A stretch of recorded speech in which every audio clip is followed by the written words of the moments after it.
Well, back out here at the house with the $1 million view. These houses that we keep doing, I mean, it's absolutely incredible. So as you're sitting here cooking, visiting with friends and family, you just sit here and look at this. It's the bay heading up to Deception Pass, which gives you an absolutely beautiful view. Some of the things to look at that we've been doing, cabinet guys, done spraying the cabinets, this beautiful dark blue. And they've also got the outsides white.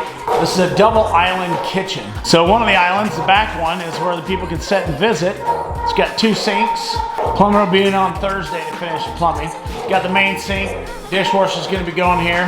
Then it's got a prep sink with a roll-out trash container. Over here, getting ready to go ahead and put in the backsplash. So have a little issue. One of the outlets I wasn't liking where it was positioned, so I opened up the wall. Electrician's coming back. He's going to go ahead and move that. Then we've got another seated area. They wanted more space to be able to store utensils and stuff for the kitchen, so we got a little bit of utility storage there. Pendant lights are in.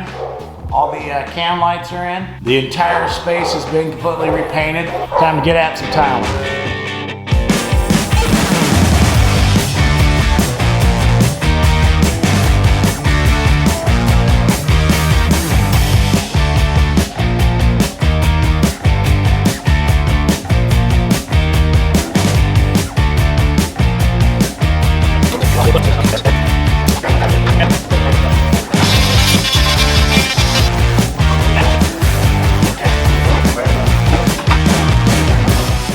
With the tiling complete, now it's time to install the hardware.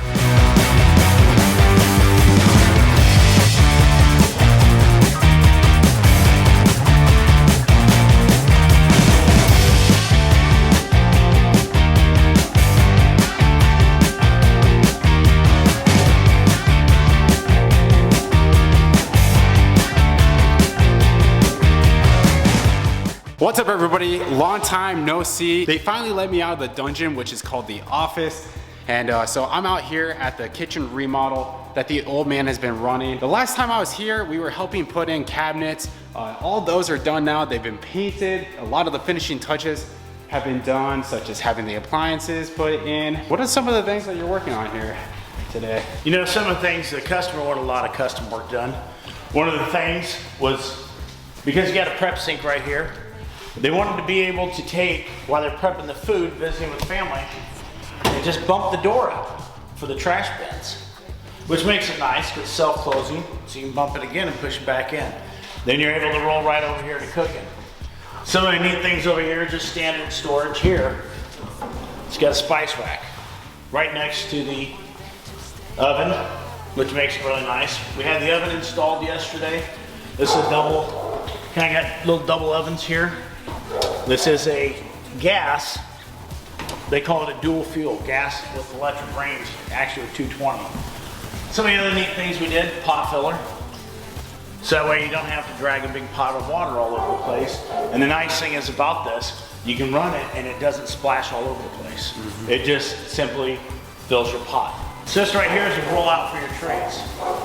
So what it does, you can stand all your baking trays and everything into it.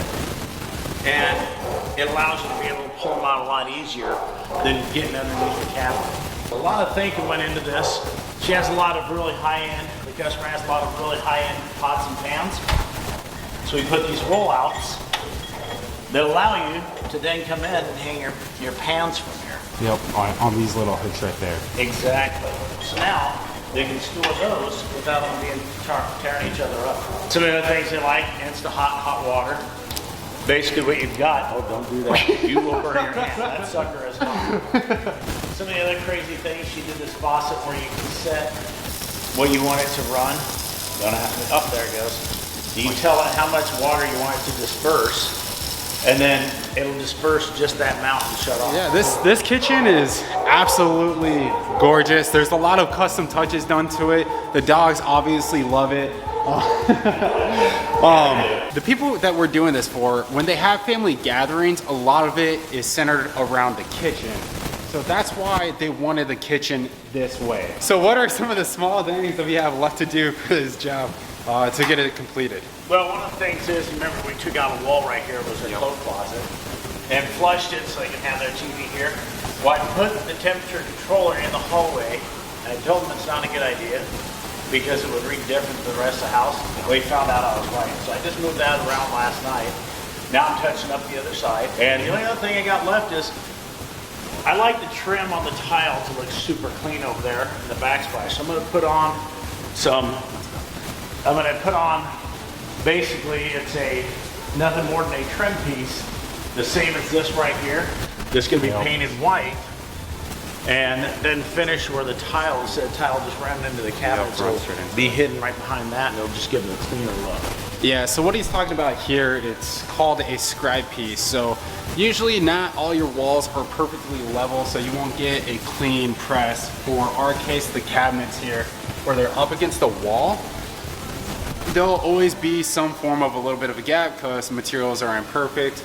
Wood likes to curve, that sort of thing. So there's generally gaps. You can hide that with what's called a piece of scribe, which is this little wood piece that you just end up pushing flat against the wall. You shoot it into the cabinets and it hides it.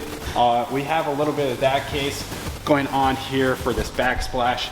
As you can see, some of this area is thicker than others. So what you do is you just take another little piece of scribe, push it up against there, shoot it in, and it's good to go, and it looks nice and clean. Essentially, once that stuff is done, we're done with this job. The customer is handling a couple of things by themselves. They wanted a winter project, so they're actually doing the baseboard and trim. So aside from that, we're pretty much wrapped up here. It'll be nice to have it complete. This place is absolutely gorgeous. It's nice to see it kind of go smoothly, and really, I feel like this one went really smooth for the most part, you know?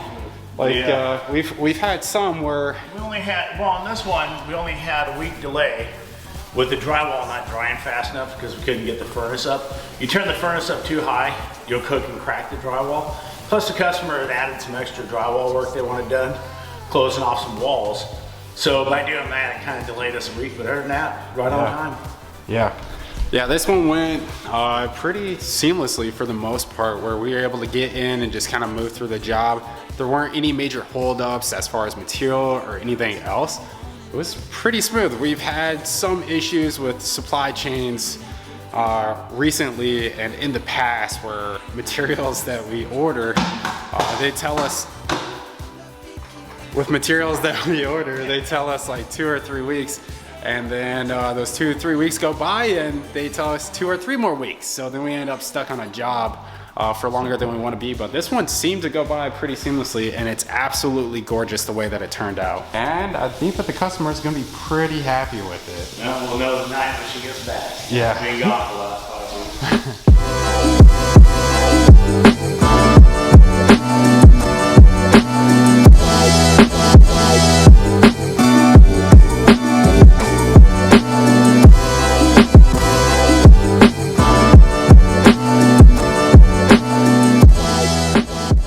We went ahead and got the scribe piece installed here at the tile, so everything looks all clean. So we are officially wrapped up with this job. If you like this video, please be sure to give it a thumbs up, subscribe to the channel. I'll see you on the next one.